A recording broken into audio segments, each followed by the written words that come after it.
I'm doing some work on social mobility at the moment. Let's call it class war. No, I'm joking, it's not class war, but the fact is we live in a middle class theocracy. I'm a fine one to talk. Both my parents are middle class. I'm textbook middle class. My mum was a teacher, my dad was a teacher.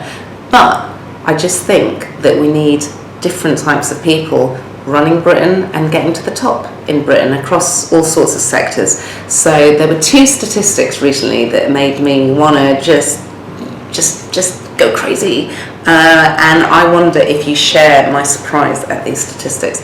So the first one was that when the coalition government took office, the Conservatives and Lib Dems in 2010, 63% of the cabinet were privately educated. But in Britain as a whole, only 7% of British school kids are privately educated. So what about the other 93% of us? I can't believe we get so little say in running the country in the 21st century. In Labour's case, when Labour left office, Labour's last cabinet, it was just over 30% of the cabinet were educated privately. Still far above 7%, which is what it is like in the real world, but not as disastrously skewed as it is now with the Conservative and Lib Dem coalition. So that was the first one. I just thought, that's incredible that we choose our rulers from this tiny little pool, to this talent pool, this tiny little pool of talent.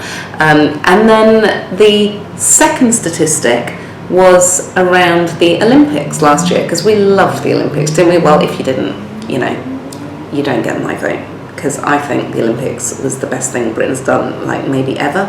Well, maybe not. The NHS was quite good. But anyway, the point is, at the Olympics, both in London, the London Olympics last year, and at Beijing, have a guess at the people, the background of the people who won our medals. How many of our medals do you think were won by people who were privately educated? Over 50%. And I just think that's amazing, again, that we are restricting our talent pool down to this tiny little cohort of 7% of British kids are educated in private schools, yet they're the ones that get the opportunity. It's not that they're better than the others, and they're not any less deserving than the rest of us. It just so happens their parents have got enough money or want to send their kids to private school. Me personally, I would pay for my kids to go to a state comprehensive if I had to pay for them to be educated with everyone else, because I believe in comprehensive education, in that principle, in that ideal.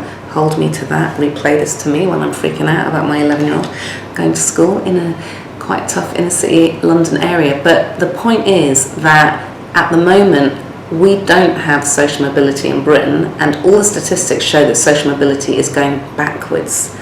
That really horrifies me. It's linked very directly to widening inequality, and all the research shows that it's countries where you have increased inequality that leads to reduced social mobility. So my mum, who came from an incredibly poor working class family in Newcastle, she became a teacher. She was the first in her family ever to to finish secondary school, never mind get to university.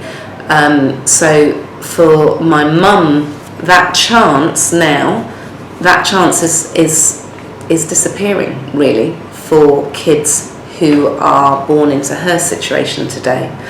I want that to change. I'm doing campaigns around it. I'm doing some practical work on what we can do to improve social mobility, widen access to opportunity, particularly access to the professions where the majority of new British jobs are going to come from over the next 10 to 20 years. That's why we've got to make sure that all British kids have a chance to get high-skilled jobs. And whether that means vocational training as well, not necessarily academic, but high-skilled. So I hope that you'll feel enthused about doing something to help improve social mobility, there's some great resources and great organisations that do work on it. So the Commission on Social Mobility has done a lot and has got some basic requests that they ask of organisations. You could ask if your organisation is going to do that, if you work in a workplace that might consider doing that. You could just get some insight, some intelligence, find out. Maybe you don't work in a middle class theocracy, unlike me. Maybe where you are, more people do have opportunity, but if they don't, there are some really good practical steps people can take around mentoring, around increasing access, around going into schools, for instance, and showing kids from disadvantaged areas how they could have a future that they might not yet have thought of. Because at the end of the day, everything is about social connections. It's always about who you know. Yes, you might need a minimum level of talent, but what we know is that a lot of people have a minimum level of talent.